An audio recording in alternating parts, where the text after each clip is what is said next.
ঘড়ির কাঁটায় তখন বাজে ঠিক 5:30টার মতো। তো ভোর ভোর উঠে পড়েছি।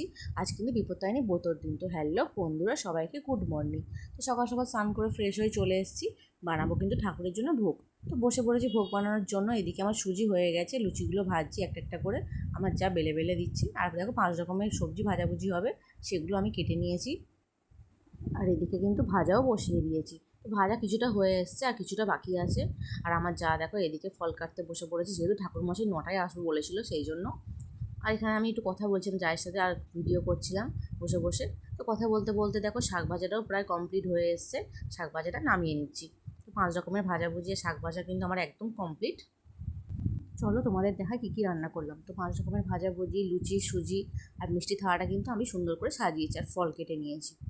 তো এবার তুলসী পাতা নিয়ে আসতে চলে গেছিলাম ঠাকুর ঘরে। তো ঠাকুর ঘর থেকে তুলসী পাতা নিয়ে এসেছি। এনে কিন্তু সব ভোগের থালে একটা একটা করে দিয়ে দিচ্ছি, যেহেতু ঠাকুরের ভোগ বলে কথা তাই। এবার কিন্তু আমি রেডি হয়ে নেব।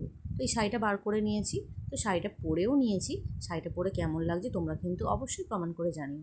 তো শাড়িটা পরে নিয়েছি, আর দেখো কপালে টিপ পরতে ভুলে গেছিলাম, তারপর কিন্তু টিপটা পরে নিলাম।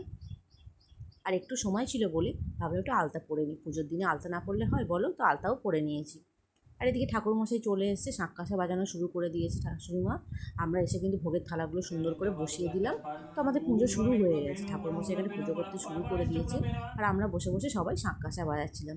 তারপরে কিন্তু পুষ্পাঞ্জলিটা দিয়ে নিলাম। হাতে দেখো তুলসী পাতা দিয়ে দিয়েছে, তারপরে ফুল দিয়ে দিয়েছে।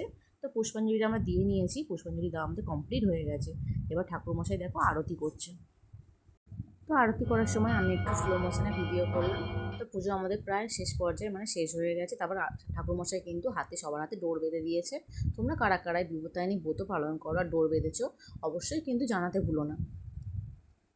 তারপরে কিন্তু বেলার দিকে আমার সোনা বাবাকে কিন্তু স্নান করিয়ে ডোর বেঁধে দিয়েছিলাম। তো ভিডিও কেমন লাগলো অবশ্যই জানিও। দেখা হচ্ছে নেক্সট শর্টসে। টাটা বন্ধুরা।